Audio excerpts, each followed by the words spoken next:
It's been 2 years. Schools are still closed. Education is still in distance. Mobile School is the only existing project in the province of Iloilo with the aim to teach as many children as possible the importance of reading, writing, and critical thinking in numbers to the 10 different areas in the province. This initiative is now called an expanded mobile school, reaching out to the challenge areas with 7-point plan. 1. Continuation of 5 mobile school in phase 2. 2.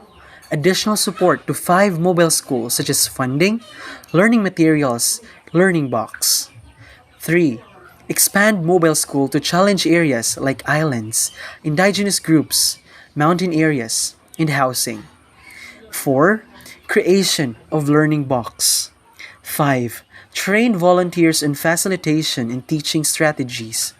6. Establishment of community Red Cross youth councils in mobile school recipient areas. And 7. Development of instructional materials in mobile school action plan.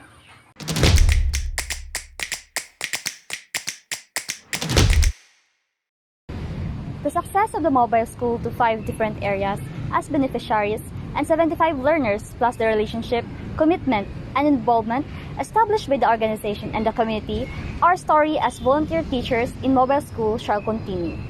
From 5 mobile schools, we'll double the numbers into 10, making it 150 learners around Iloilo province, carefully chosen based on their geographical conditions and suggestions from the members of the community.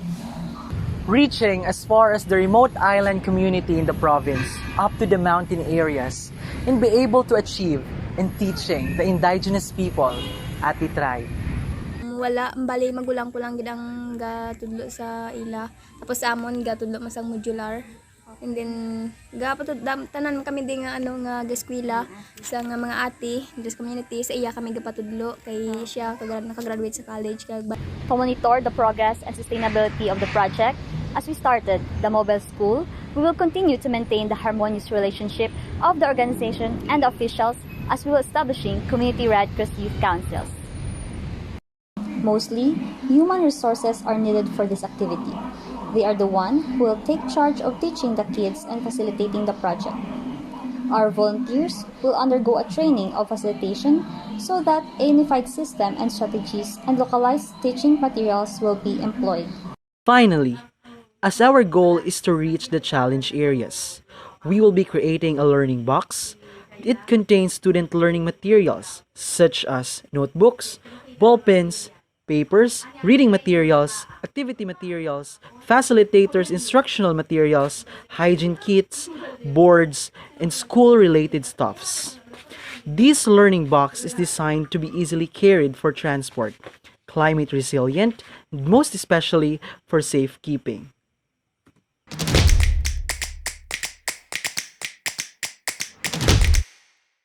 Philippine Red Cross Chairman Richard Gordon once said, "It is better to know where you are going and not know how, than to know how you are going but not know where."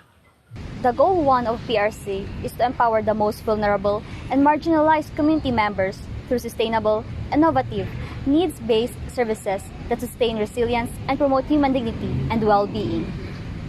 The mobile school aims to reach the far-flung and challenged areas that are vulnerable. The team is tasked to educate the children as well as the community to become partners of the organization in promoting the innovative ideas and resilient community. 4 out of 12 PRC priority programs can be covered by the mobile school project of the Red Cross Youth. First, trainings. Second, RC 143. Third, expanded Red Cross Youth. Fourth, intensification of branding and visibility.